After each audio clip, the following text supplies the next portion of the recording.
Redynamiser l'entrepreneuriat en Afrique, RIA et New World TV vous présente votre magazine Éducation financière. Bonjour et bienvenue à vous dans le second numéro de votre émission Éducation financière. Dans le précédent numéro, nous avions eu à parler des thèmes concernant l'éducation financière et aujourd'hui, nous sommes encore là pour vous aider à comprendre comment mettre en pratique la notion d'éducation financière dans notre vie de chaque jour. Et je suis bien sûr encore accompagnée de Monsieur Dieudonné Tchabli pour nous éclairer sur ce nouveau thème. Moi, je suis Jeanne Biam et c'est parti.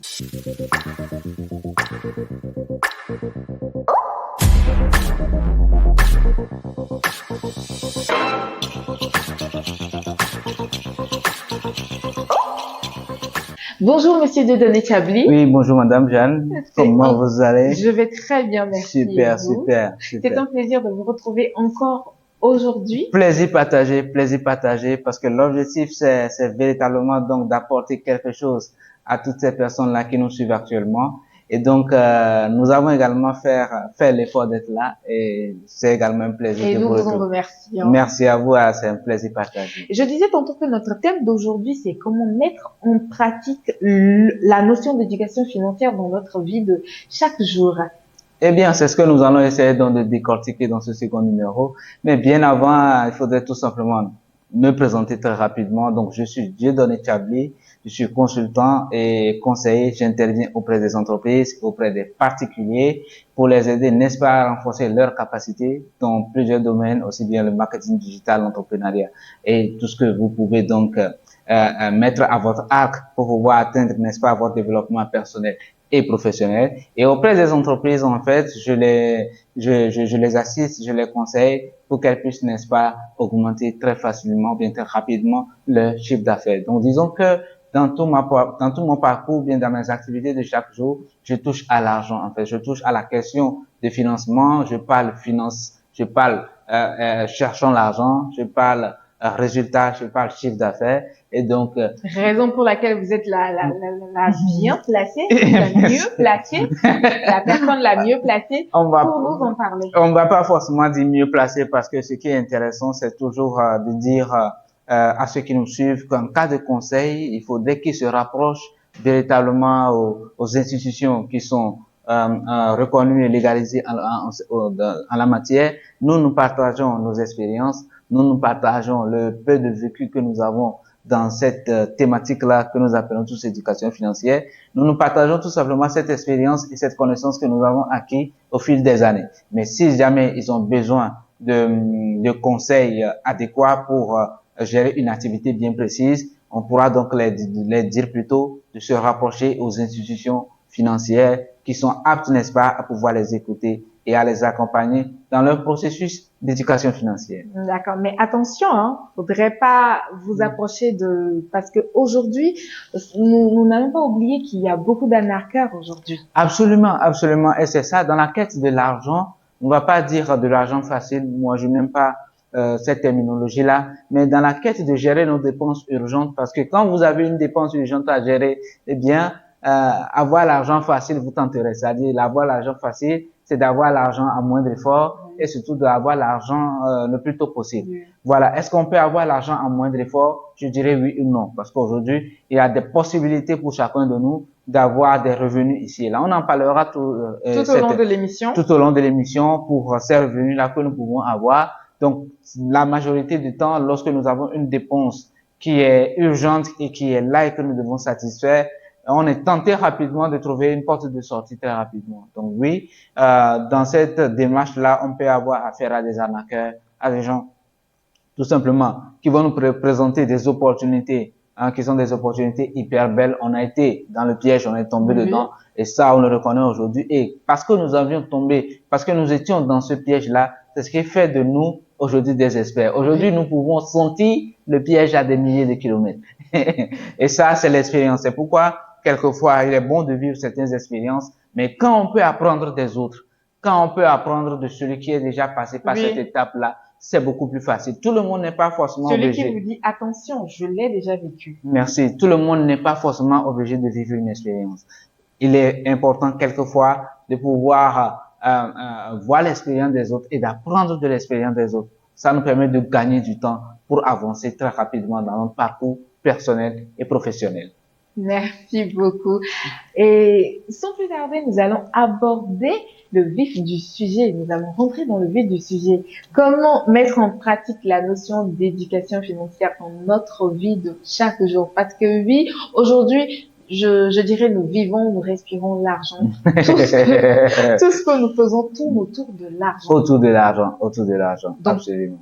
Maintenant, comment la mettre en oui, pratique? comment la mettre en C'est-à-dire pratique? tout ce que nous avions dit dans le numéro précédent en termes de budget, en termes d'épargne, en termes d'investissement, En termes de dette. en termes de dette, crédit, tout ça. Comment véritablement le mettre, n'est-ce pas, en pratique dans notre vie de Oui, chaque parce jour? qu'on ne peut pas se lever là tout de suite et puis dire Je vais investir. oui, je vais investir. Justement. Ça risque de foirer, excusez-moi le terme. Absolument, absolument. Et donc, pour cela, nous allons tout simplement essayer de mettre une formule mathématique, mais on va essayer quand même de le rendre plus souple. Je pense que ce sera de l'addition, de la soustraction, et aussi simple que ça. Donc, pour mettre en pratique l'éducation financière, en tout cas pour mettre en pratique une bonne gestion de l'argent dans notre vie de chaque jour, vous devez retenir tout simplement cette petite équation, cette première équation. Alors, vos revenus, que nous allons donc appeler R, ok, vos revenus doivent être égaux à vos dépenses, que nous allons appeler D, plus votre épargne, que nous allons appeler E, plus votre investissement, que nous allons appeler I. C'est-à-dire que l'argent que vous gagnez aujourd'hui, la totalité de l'argent que vous avez aujourd'hui doit être égale aux dépenses que vous effectuez, plus l'épargne que vous souhaitez mettre de côté, plus le montant que vous souhaitez investir dans d'autres activités. Donc, en d'autres termes, on aura donc R égale D plus E plus I. À partir du moment où vous comprenez cet équilibre-là, à partir du moment où cette formule mathématique-là, vous la mettez en tête, vous devez donc comprendre que pour que l'équation soit vraie, il faudrait donc que vos revenus puissent couvrir toutes vos dépenses, couvrir votre épargne et encore rester un peu pour que vous puissiez investir. Ce qui veut dire, je dois pouvoir dépenser, épargner, et investir avec l'argent que vous gagnez. C'est-à-dire que si vous gagnez aujourd'hui 30 000, vous devez pouvoir dépenser, épargner et investir dans ces 30 000 francs. Si vous gagnez 100 000, vous devez pouvoir dépenser, épargner et investir. Et j'ai tout de suite envie de vous demander comment s'y prendre. Comment s'y prendre? Parce que ça n'a pas l'air facile, hein? Ça n'a pas l'air facile lorsque vous gagnez 30 000 ou lorsque vous gagnez 100 000. Mais aussi, ça n'a pas l'air facile lorsque vous gagnez 2 millions ou lorsque vous gagnez 5 millions. Ce n'est pas lié à la quantité d'argent que vous avez. C'est lié à votre niveau de vie, à votre niveau de compréhension des choses. Parce que, regardez tout simplement, ok? Lorsque, par exemple, vous avez un revenu qui est inférieur à vos dépenses, vous ne pouvez plus respecter cet équilibre. C'est-à-dire que lorsque vos revenus sont de 30 000, ça veut dire que vous devez tout faire pour que vos dépenses soient nettement inférieures à 30 000.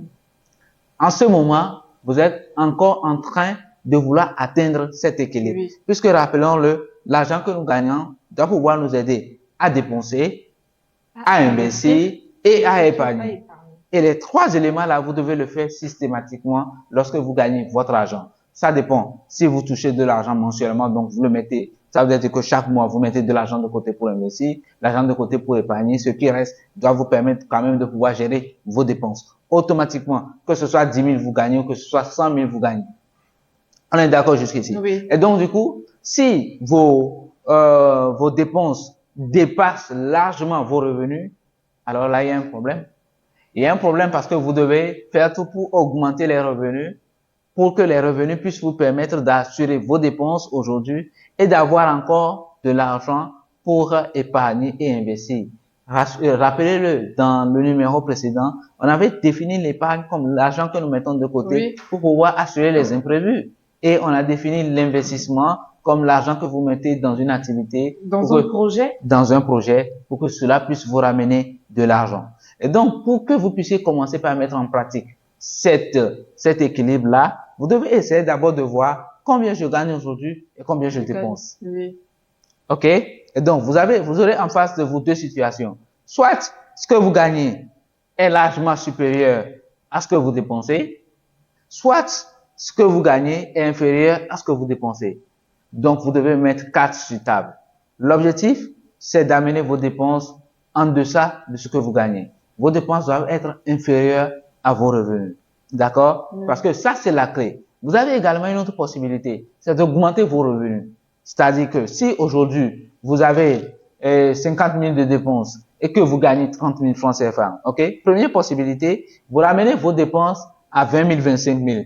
Vos revenus restent à 30 000. On est d'accord? Oui. Deuxième possibilité, vos dépenses sont toujours de 50 000, mais vous faites tout pour augmenter vos revenus de 30 000 à 60 000. Vous avez donc les deux possibilités. Soit vous agissez pour pouvoir équilibrer notre formule mathématique. Parce que notre formule mathématique souhaiterait que l'argent que vous gagnez puisse vous permettre de dépenser, d'épargner et d'investir. Ça voudrait dire que lorsque vos dépenses dépassent vos revenus, vous n'épargnez pas et vous n'investissez pas. Et donc, vous avez donc le travail là d'augmenter vos revenus rapidement si vous ne pouvez pas diminuer vos dépenses ou tout simplement de diminuer vos dépenses pour que ça reste quelque part plus ou moins intéressant pour que vous puissiez avoir quelque chose pour épargner et quelque chose pour investir. Et pour quelqu'un qui n'a qu'un seul travail?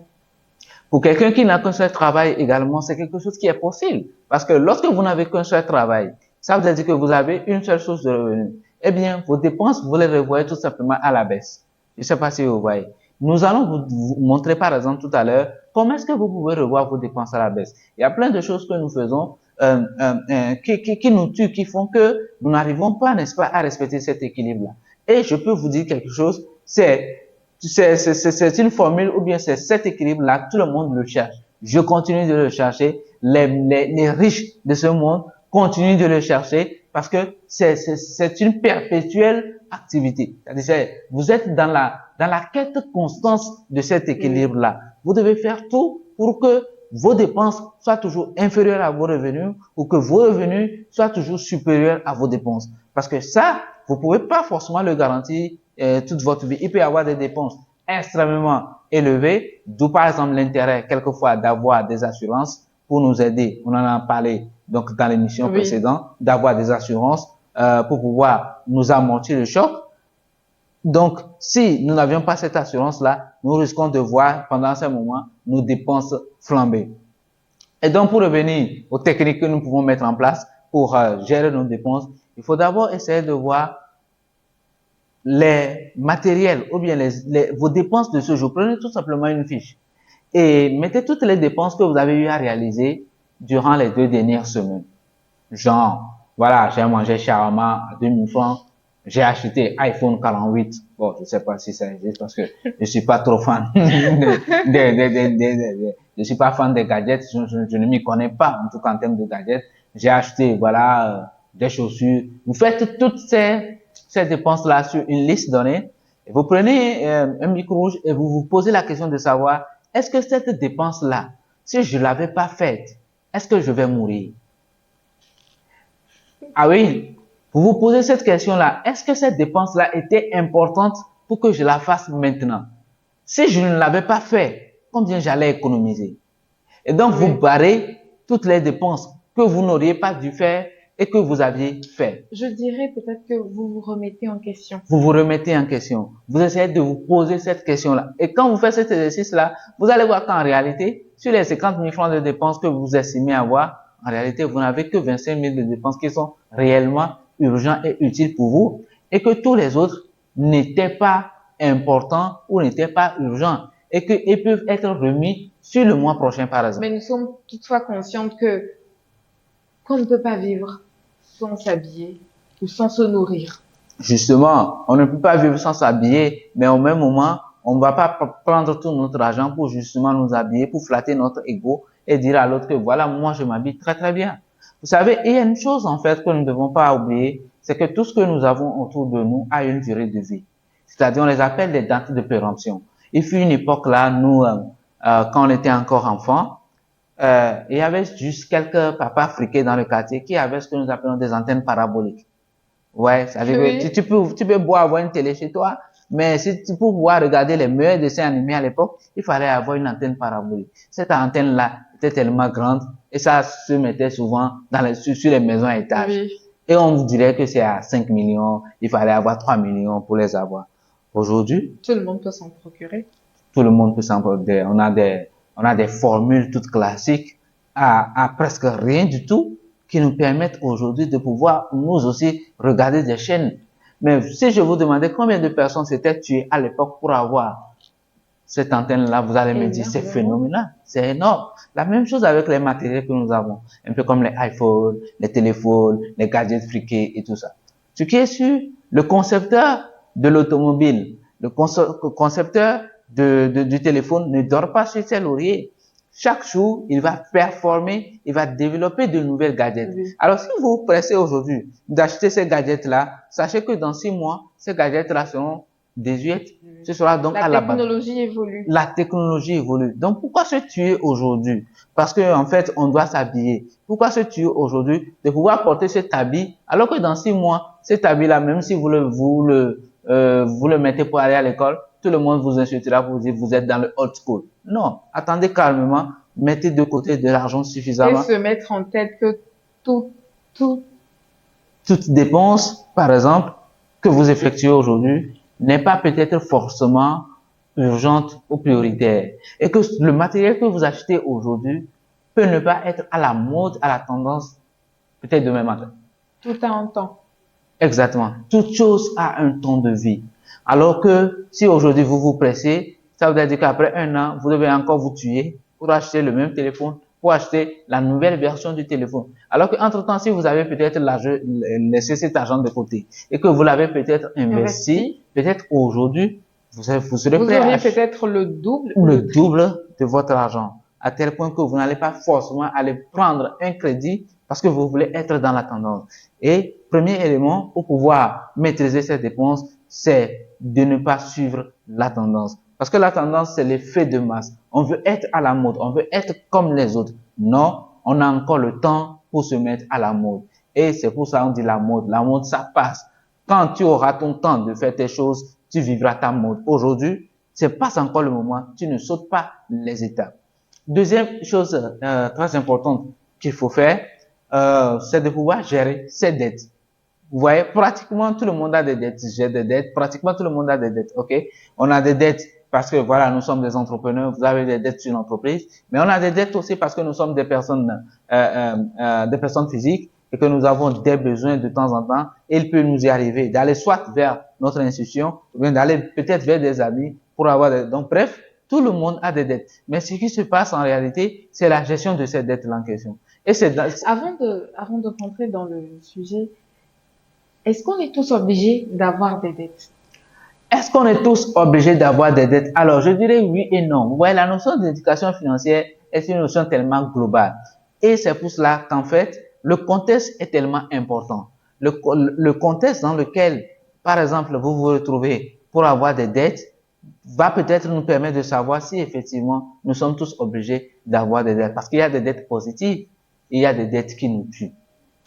Quelquefois, aller pour prendre une dette, ça peut être intéressant parce que ça nous permet par exemple de pouvoir atteindre un autre niveau, un objectif précis. Et cet objectif-là pourrait soit nous permettre d'avoir de l'argent, peut-être, et grâce à cet argent-là, on peut peut-être gérer autre chose, plusieurs choses. Vous voyez, c'est par exemple une dette positive. Mais lorsque vous prenez une dette pour aller acquérir ce que nous appelons un passif, c'est-à-dire pour aller acquérir les éléments de la mode qui vont déprécier dans le temps, ça devient une mauvaise dette.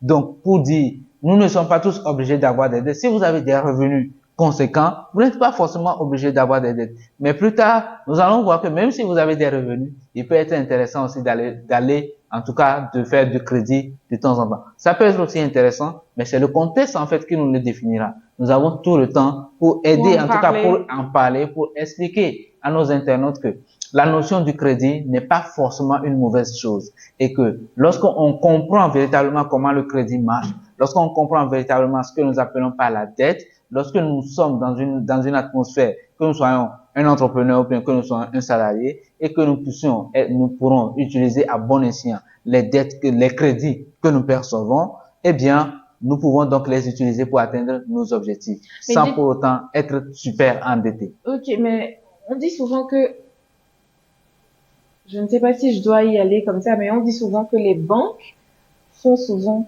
des prêts à ceux qui ont les moyens, à ceux qui sont riches, si je peux le dire. En fait, en réalité, c'est peut-être une parenthèse, on va en parler peut-être, mais est-ce que les banques font des prêts à ceux qui ont des moyens? Non. Les banques font des prêts à ceux qui ont la capacité de les payer, à ceux qui ont la capacité de les rembourser. Parce que pour la banque doit voir si tu es capable de me rembourser. Ou si tu avais les moyens, pourquoi tu viendrais vers moi pour faire une dette, pour avoir un crédit? C'est justement parce que tu n'as pas ce moyen-là aujourd'hui. C'est pour cela que tu viens vers la banque. On est d'accord. Maintenant, la banque, elle va vérifier si tu as la capacité de me payer. Si tu as le bon moral, si tu as, par exemple, sous d'autres cieux, on parlera du score crédit. OK? Sous d'autres cieux, le score crédit permet donc à la banque de déterminer si effectivement vous êtes digne d'un crédit ou pas. Parce que vous pouvez avoir véritablement la capacité de payer, mais peut-être vous êtes de mauvaise foi et que vous n'aviez pas forcément pour habitude de payer vos dettes ou bien vos crédits à temps. Ça également, c'est une possibilité. Et ça peut arriver, pas parce que forcément vous êtes de mauvaise foi, mais peut-être forcément parce que vous avez manqué de planification budgétaire, à tel point qu'il y a d'autres dépenses qui se sont rajoutées. C'est des choses que nous avons vécues pendant plus d'une dizaine d'années, où nous avons longtemps vécu avec des dettes, où nous avons longtemps vécu parce que, en temps, il faut prendre un crédit par ici. L'erreur que nous commettons. Il y en a qui prennent, un crédit pour rembourser un autre crédit. Un crédit. Est-ce que c'est conseillé? Vous faites ça, c'est que vous êtes mort. Finalement, vous ne remboursez pas votre dette. Finalement, vous allez rester dans un cercle vicieux. Ça se perpétue. Vous allez rester dans un cercle vicieux à tel point que finalement, vous allez vous demander le peu que vous gagnez, en fait, ça sert à quoi? Parce que lorsque vous prenez un crédit, vous payez avec des intérêts. Donc, lorsque j'ai un crédit ici, qui génère déjà des intérêts que je dois payer, et quand je vais aller prendre un crédit de l'autre côté, je prends ce crédit plus l'intérêt que je dois payer. On est d'accord? Oui. Donc, je prends ça pour venir te payer à toi. Mais j'ai déjà créé une autre dette de double intérêt. Oui. On est d'accord? Donc, je reprends ça quelque part pour venir te payer. Je multiplie les intérêts que je dois te payer. Finalement, je prends 100 000. Finalement, je vais encore payer 100 000 francs supplémentaires. Puisque, entre-temps, si je dois payer 3 000 francs, parce que je vais dû prendre ici, je prends 103 000 pour te payer. Ensuite, les prochaines fois, je dois aller chercher 106 000 pour payer. Ensuite, les prochaines fois, je dois chercher, puisque je suis en train de créer, n'est-ce pas, un trou. Et ça, je ne conseille pas ça aux personnes qui nous suivent aujourd'hui. Parce que vous faites ça, vous risquez en tout cas, de vous perdre. Enfoncer. Non seulement ça, mais carrément, vous allez perdre le fil de votre vie, de votre vie financière. De votre vie financière. Parce que vous allez passer le temps à maudire les sorciers du village. Parce que, bon, pour vous, c'est les sorciers qui ont fait ci comme ça. Non, je vous le dis parce que notre parcours en termes d'entrepreneur, ça n'a pas été facile.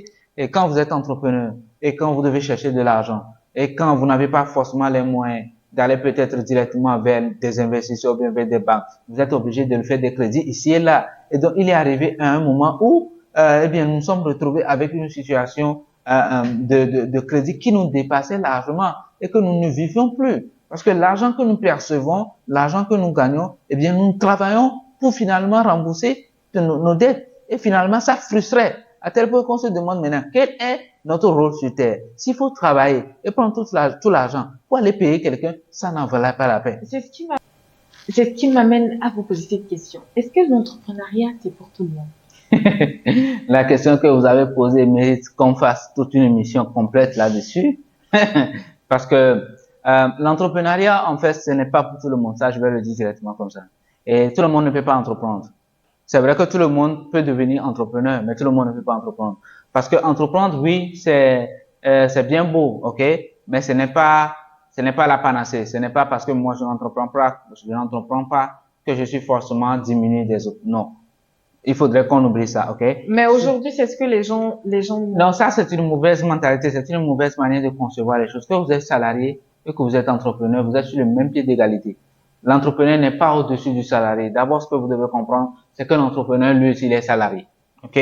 Parce qu'un entrepreneur, il perçoit un salaire aussi, comme tout salarié. Il y a des différences quelque part que nous expliquerons plus tard. Parce que vous allez voir, dans notre équilibre, lorsqu'on parle de R revenu égale dépenses plus épargne plus investir. Le investir, là, peut être, par exemple, je veux me lancer dans l'entrepreneuriat, puisque je veux mettre mon argent dans quelque chose. Je veux créer donc une entreprise. Et c'est là où les gens... Pour avoir plusieurs sources de revenus. Pour avoir plusieurs sources de revenus. Et donc, les gens se disent, OK, pour avoir plusieurs sources de revenus, il faut que j'entreprenne. Il faut que je fasse quelque chose. Ce n'est pas forcément que vous devez entreprendre. Et c'est pour cela l'intérêt de cette émission. Donc, je pense que dans la prochaine émission, on va beaucoup plus parler de cette thématique-là. Si effectivement nous tous qui avons un peu de l'argent de côté, s'il faut qu'on se lance forcément dans l'entrepreneuriat ou pas. Comment donc investir? Nous allons en parler. Mais d'abord, nous devons continuer toujours par expliquer à ceux qui nous suivent actuellement qu'il est possible de réduire drastiquement ces dépenses. OK? L'autre façon de faire, c'est par exemple, nous avons des dépenses que nous pouvons gérer. Lorsque vous êtes dans un loyer, par exemple, et que, entre-temps, vous avez la possibilité de le payer, un loyer avec piscine et autres et tout ça. Ou, par exemple, vous êtes dans une super maison qui vous coûte extrêmement cher. Vous pouvez tout simplement laisser tomber votre ego. En tout cas, si vous souhaitez atteindre, n'est-ce pas, cet équilibre-là mathématique, vous pouvez laisser tomber votre ego, n'est-ce pas, et revenir tout simplement à de bons sentiments et trouver des loyers qui cadrent réellement avec votre capacité actuelle. Et il y a un élément que nous ignorons, mais les factures d'électricité et les factures d'eau, ça nous tue carrément. Ça nous tue carrément. Vous savez, lorsque vous ne payez pas vos factures d'électricité, c'est-à-dire que lorsque vous vivez chez quelqu'un, vous ne comprenez pas. C'est le jour où vous êtes adulte et que vous êtes majeur et que vous devez sortir de l'argent chaque mois pour aller payer vos factures d'électricité. C'est là où vous comprendrez que si jamais quelqu'un fait l'erreur de laisser allumer 2 lampes, j'ai même pas dit une seule lampe. Ou même si jamais quelqu'un fait l'erreur de trop traîner dans la chambre. Ça risque de barder. Pour laisser le brasseur peut-être. Ça risque de barder. Donc, du coup, la gestion de l'énergie, la gestion des factures peut nous aider effectivement à avoir encore plus d'économies ou réduire nos dépenses. On peut également essayer d'éviter de manger forcément tous les jours dans les restaurants.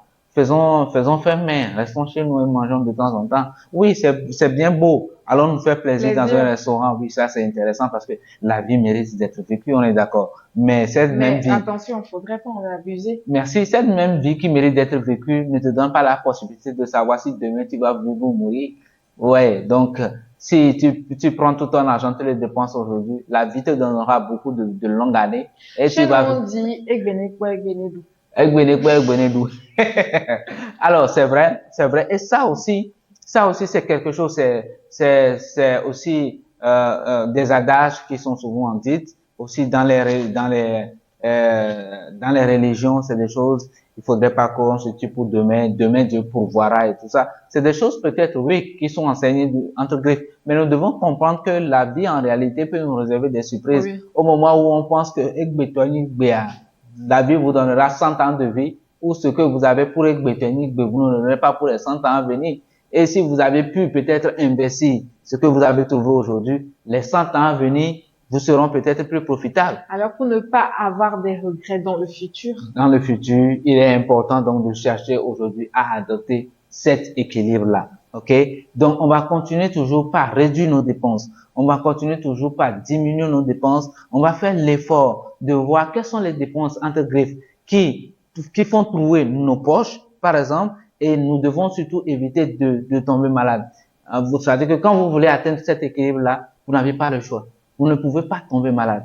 Mais vous allez nous dire, la maladie, on la prévient pas. Non, vous la prévenez. En fait, c'est vous-même qui la tirez. Lorsque vous mangez mal, lorsque vous ne faites pas de sport, lorsque, voilà, vous ne vous reposez pas, lorsque votre corps vous donne des signaux, par exemple. Alors, mangez sain, protégez-vous. Protégez-vous, c'est important pour la notion d'éducation financière. Manger des fruits, c'est important parce que l'argent des médicaments, non, utilisons-le pour investir et gagner de l'argent. Oui. Je ne sais pas si vous voyez. Oui. Voilà un peu ce qu'on pourrait dire aujourd'hui sur la question des dépenses. Alors, merci encore une fois d'être passé. Et c'était encore une fois un grand plaisir d'avoir partagé ce plateau avec vous. On se retrouve très prochainement pour le prochain numéro. Eh bien, chers téléspectateurs, sur ce, je dirais mangez sain et protégez-vous. On se retrouve dans le prochain numéro de votre émission Éducation financière. Et d'ici là, portez-vous bien. C'était Jeanne Diane. Merci.